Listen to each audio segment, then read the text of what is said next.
Welcome to the SUNY Library's microcourse on choosing the appropriate search tool. So you've picked out your topic, done your background reading, narrowed everything down to an appropriate scope, and developed your research question. Now it's time to actually get started on your research. But where to start? There's a ton of options out there, and picking the right tool for the job is an important part of research. So let's look at some key online search tools available to you. We'll start with a simple internet search.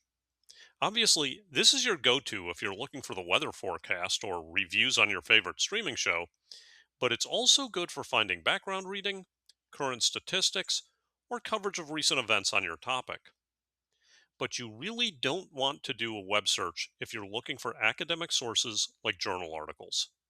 Many academic publishers stash these behind expensive paywalls, so you're much better off using your college library's resources since libraries pay those subscription fees so you can access articles for free with your student credentials. This brings us to the library's resources, which are what you'll likely use for most of your research. First is the library catalog, accessible through the search bar on most college library websites. The catalog is where you can search for books, both physical and electronic. But beyond books, it also lets you do a meta search, which you might see labeled everything, which searches nearly everything your library has to offer: books, articles, music, videos, and more. This can result in massive, even overwhelming search results, but if you want a quick survey of your topic to see what's out there, it can be very useful. And there are always filters to narrow things down. Now, if you're specifically looking for scholarly articles, they'll show up in a meta search, but many librarians recommend using library databases instead, which are also available through the library's website. As we discussed in a previous microcourse, these databases are essentially filing cabinets filled with articles, many of them scholarly. So, if you need scholarly articles, don't wade through an overwhelming everything search. Just hit up the databases for a more targeted search. Remember, it's all about picking the right tool for the job. We'll divide library databases into two categories: general and specialized.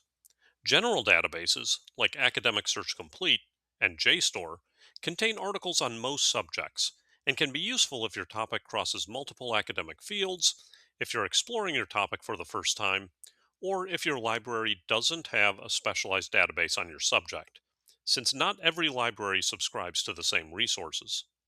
If your library does subscribe to an appropriate specialized database, that can be an even handier tool. Specialized databases are curated, meaning they only contain articles on specific fields: Art Index for art, PubMed for medicine and science, sociological abstracts for sociology, and so on. So if you're in an art history class and need articles on art, go to the art database. Your results won't be cluttered with chemistry and English lit and psychology articles the way a catalog or general database search might be. Different libraries organize their specialized databases in different ways. Some include them in subject specific research guides, others classify them by subject and database lists. So if you're not sure how to find them, ask your librarian. So let's recap. A web search is useful for general information, background reading, and finding up to date news on current events. The library catalog is where to find books, and its everything search gives you an overview of everything your library offers.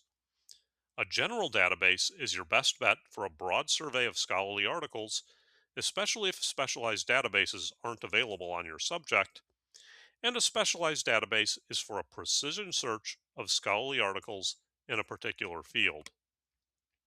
And if you're unsure of which tool to use, where to go to access them, or how to use them to find the types of sources you need, just get in touch with your librarian, because answering that sort of question is literally the reason they have a job.